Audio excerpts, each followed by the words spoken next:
हमारे घर में जो हो रहा है उसके बारे में मैंने पंडित जी से बात की। क्या कहा पंडित जी ने अम्मा जी?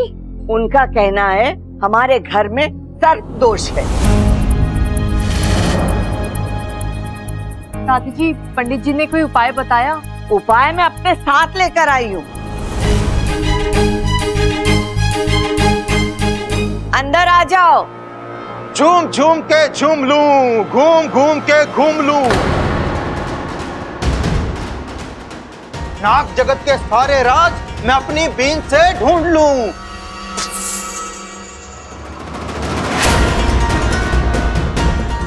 ये है बलदेव, बहुत पहुंचे हुए सपेरे हैं। इनका कहना है कि हमारे घर में जो सर्प दोष चल रहा है उसको वो नष्ट कर देगी। बलदेव, ये है मेरा पोता बबल। अच्छा खासा हट्टा कट्टा मुस्टंडा पहलवान है, लेकिन आज सुबह उठने के बाद अचानक सांपों की तरह रेंगने लग गया।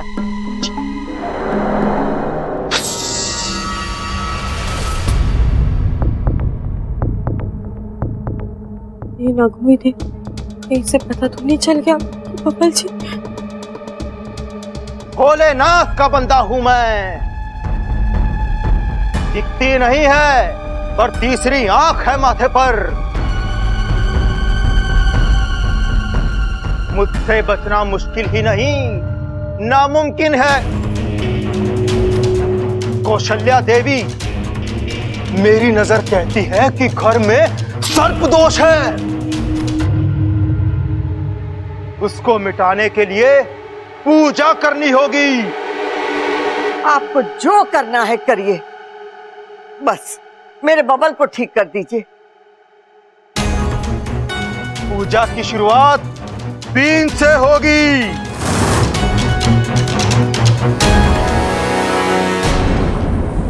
बीन?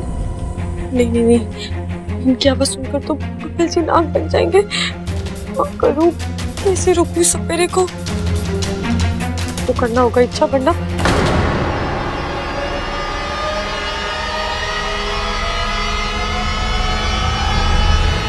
रुक जाइए। माफ कीजिए, लेकिन आप हमारे मेहमान हैं। आप अभी अभी आए हैं, ना पानी लिया है ना चाय नाश्ता, सीधे काम पर लग गए। ये भी कोई बात हुई? पूजा शुरू होगी, पता नहीं कितना वक्त लगेगा। भूखे पेट तो शिव जी भी प्रसन्न नहीं होंगे, इसलिए आप पहले थोड़ा खा लीजिए, फिर पूजा शुरू कीजिए। तू जाके चाय बना, और जब तक हम यहाँ पूजा शुरू करते हैं, जैसी चाय आ जाएगी थोड़ी देर के लिए रुक जाएंगे। नहीं नहीं दादी, पूजा बीच में रोकना ठीक नहीं होता, उसे अपशगुन माना जाता है ना बलदेव जी? कन्या सही कह रही है कौशल्या जी। बब्बल जी, आप मेरे साथ चलिए ना। मैं किचन में आके क्या करूंगा, तुम जाओ।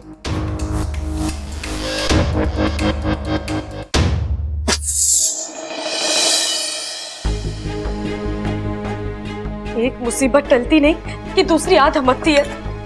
कैसे बचूं इससे? बब्बल जी को बता भी नहीं सकती कि वो इच्छाधारी नाग बन चुके हैं। उन्हें उस सपेरे से दूर रहना है। सपेरे को बीन बजाने से रोकना होगा, हर हाल में रोकना होगा, वरना सबको पता चल जाएगा कि झूम झूम के झूम लूं, घूम घूम के घूम लूं, नाग जगत के सारे राज मैं अपनी बीन से ढूंढ लूं। बलदेव जी, बलदेव जी, बलदेव जी, आप इतना झूम झूम कर राज ढूंढते हो, आपको चक्कर नहीं आते के? नहीं बच्चा। कोई बात ना बलदेव जी, अच्छे बुरे दिन सबके आते रहते हैं। अगर आपके पास कच्चा ना है ना तो हम दिलवा देंगे। बस एक बार बबल ठीक हो जाए अपना। अरे कच्चा नहीं बच्चा। अच्छा, आपने अच्छा कहा। अरे अच्छा नहीं बच्चा है सच्चा? अरे हाँ हाँ, सच्चा तो मैं हूं ही, और हमारे घर में सभी सच्चे हैं, किसी के मन में भी कोई खोट ना है। अरे खोट तेरे सुनने में है बच्चे। अरे कच्चे? अरे कच्चे नहीं बच्चे नहीं, छोरे। बलदेव, तुम इनकी बातों पे ध्यान मत दो, तुम अपनी बात पूरी करो। हाँ, तो मैं कह रहा था, मैं जैसे ही इस घर में दाखिल हुआ, मुझे एक जानी पहचानी गंध महसूस हुई, और वो गंध मैं अभी भी महसूस कर सकता हूँ। बलदेव जी, छोले भटूरे पसंद है आपको? हाँ बच्चा, तुम्हें कैसे पता? हाँ, वो क्या है ना, इंसान को जो चीज पसंद होती है उसकी गंध ना वो बहुत जल्दी महसूस कर लेता है। ब्रेकफास्ट में आज क्या बना था? छोले भटूरे। बस उसी की गंध यहाँ पे फैली हुई है, आपने सूंघ ली, देता ली। ये खुशबू छोले भटूरे की नहीं, ये खुशबू सांप की है। इस घर में सांप है। देव जी, आप एकदम सही कह रहे हो। हमारे घर में सांप ऐसे निकलते हैं जैसे उन्हीं का बिल हो, जब देखो आ जाते हैं, जब देखो चले जाते हैं। ये तो बड़ा ही खतरनाक है आप लोगों के लिए। ये सांपों की फितरत आप लोग नहीं जानते। जिसका दूध पीते हैं उसी को ही डसते हैं। उन पर भरोसा करना मतलब मौत को दावत देने के बराबर है। ये लो, मैं इसे चाय पिला रही हूँ और ये हमारी बिरादरी की बुराई कर रहा है। माफ करना बब्बर जी, मैं करना तो नहीं चाहती लेकिन करना पड़ रहा है, मजबूरी है।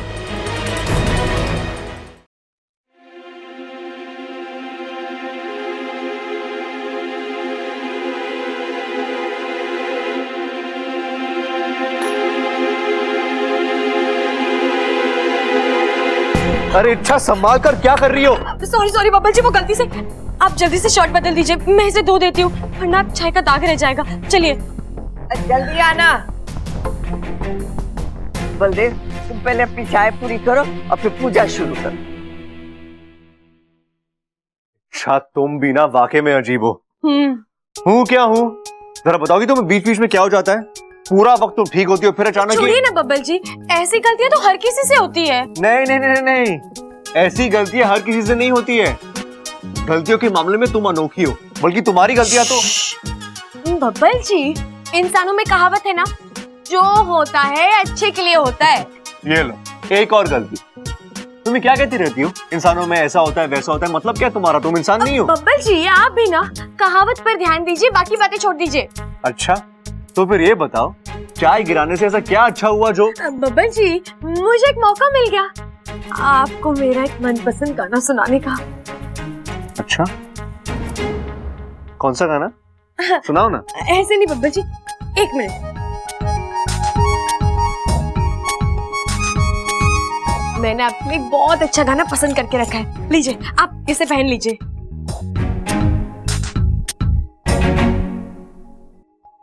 बलदेव, पूजा शुरू करो। हाँ।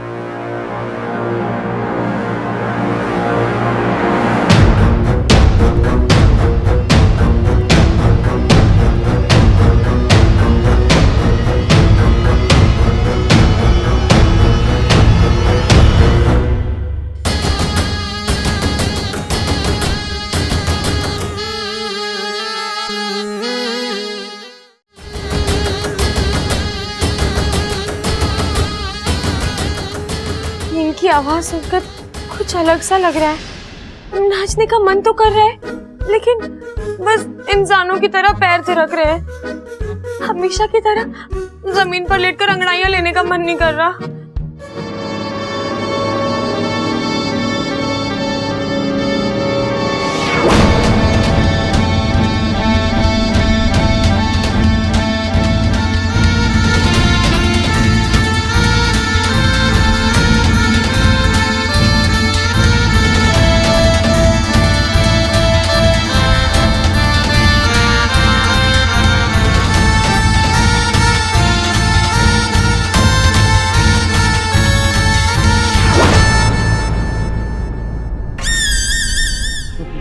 अच्छा,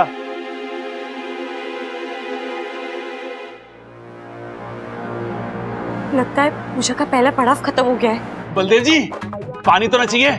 पानी अरे बातें ठोकना बंद कर, पानी लाके पिला। अच्छा चाहिए लाता हूँ। पानी। अरे बबल जी, आपने इसे क्यों निकाल दिया? गाना सुनिए ना। अरे सुन तो लिया एक बार, तो एक गाना क्या बार बार सुनूं मैं? बाबा जी। अजीब हो तुम। बलदेव जी पानी।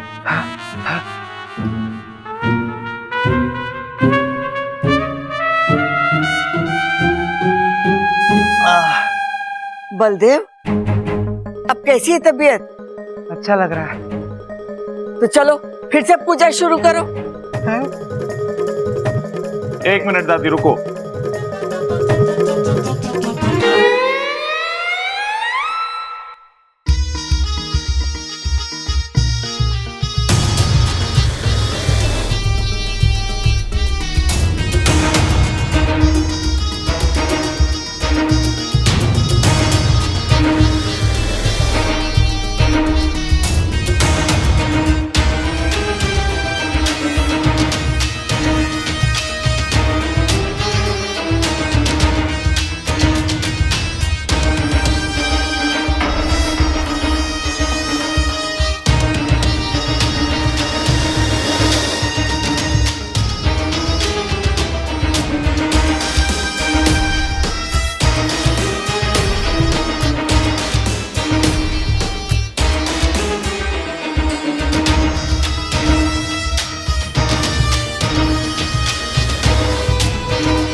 बीन की आवाज?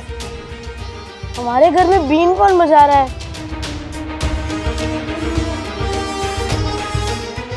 रुक जाइए।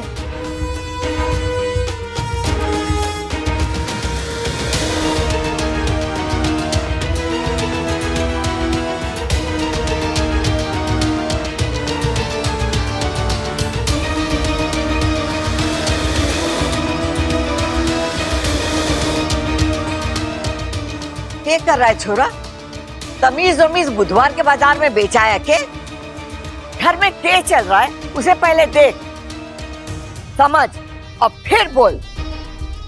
अरे घर में पूजा चल रही है और तू? लेकिन दादी, अगर बीन ऐसी ही बजती रही तो मैं पढ़ूंगा कैसे? टीचर ने आज इतना सारा होमवर्क दिया है कि अगर 2 दिन तक लगातार पढूं ना तो वो भी खत्म नहीं होगा। लेकिन पूजा चल रही है ना छोरा।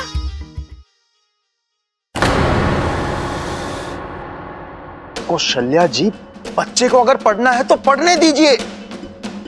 वैसे भी पूजा का पहला पड़ाव खत्म हो चुका है।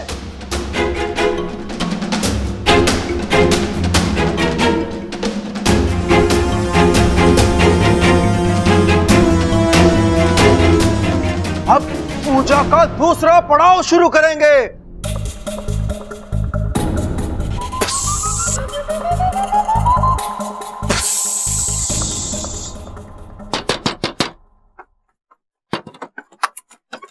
दिया। इच्छा तुम ठीक हो ना? मैं तो ठीक हूँ, लेकिन हुआ क्या है? इच्छा, बाहर सपेरा आया है। तुमने भीम की आवाज तो सुनी ना? फिर भी तुम नागिन नहीं बनी। अब मजबूरी में तो क्या, मैं चाह कर भी नागिन नहीं बन सकती। क्यों? मैं इच्छाधारी नागिन की सारी शक्तियां खो चुकी हूँ। हम जब बब्बन जी का जन्मदिन मना रहे थे, उस वक्त नागिस्तान में नागोमी देव की सालाना पूजा हो रही थी। वो साल की सबसे बड़ी पूजा होती है और हर नाग और नागिन को उसमें शामिल होना अनिवार्य होता है। लेकिन कल यहाँ देर हो गई और तुम वहाँ नहीं पहुँच पाई। हाँ, और इसी वजह से नागोमी देव मुझसे नाराज हो गए। उन्होंने मुझे सजा दी है, मेरी सारी शक्तियाँ छीनकर किसी और को दे दी है। किसे?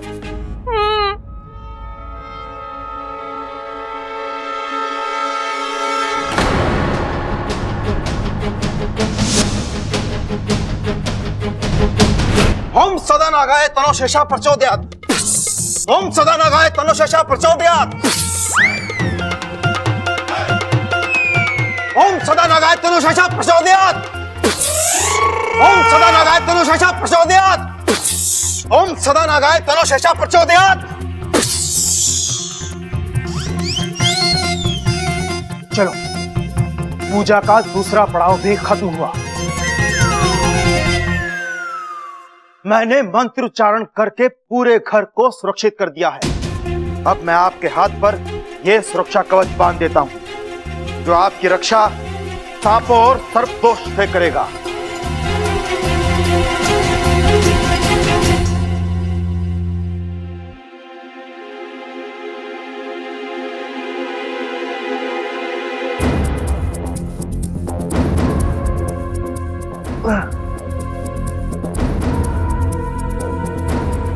बब्बल जी, आप ठीक है ना?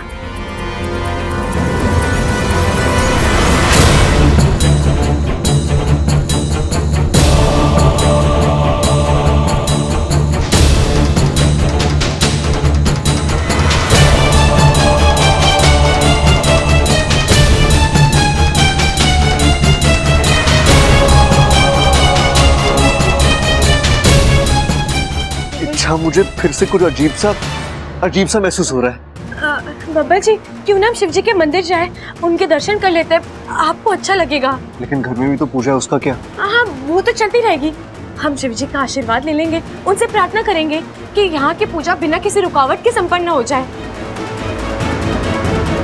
मान जाइए बब्बल जी, आपको जल्द से जल्द इस घर से निकलना होगा, वरना वो होगा जो आप कभी देखना नहीं चाहेंगे। चले बब्बल जी।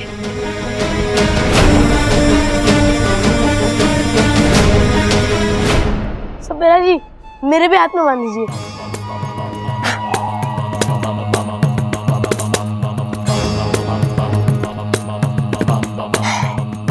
बल्लू बल्लू भाई साहब, आपकी पूजा लंबी चलने वाली है, हम दोनों को बहुत भूख लगी है, पहले आप हमारे हाथ में बांध दीजिए।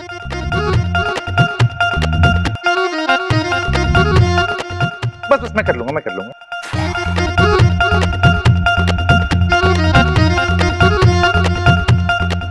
ये लो, इच्छा और बबल भी आ गए।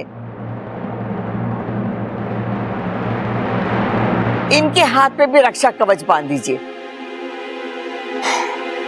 इन्होंने बब्बल जी के हाथ पर रक्षा कवच बांध दिया तो ये तुरंत जान जाएंगे कि बब्बल जी इच्छाधारी नाग है, और फिर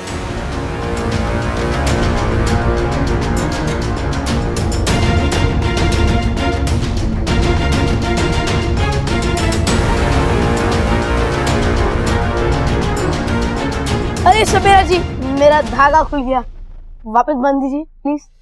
लाइए, बब्बल जी के हाथ पर मैं बांध देती हूँ।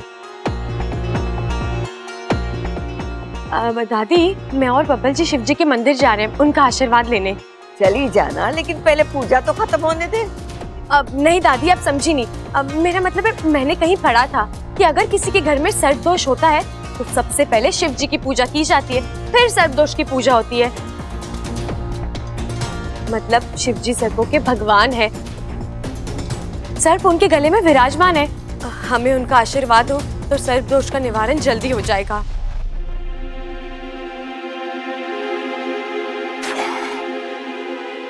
ठीक है, चली जा। चलें बब्बल जी, चलिए। बबल के हाथ में जरूर धागा बांध देना। जी दादी।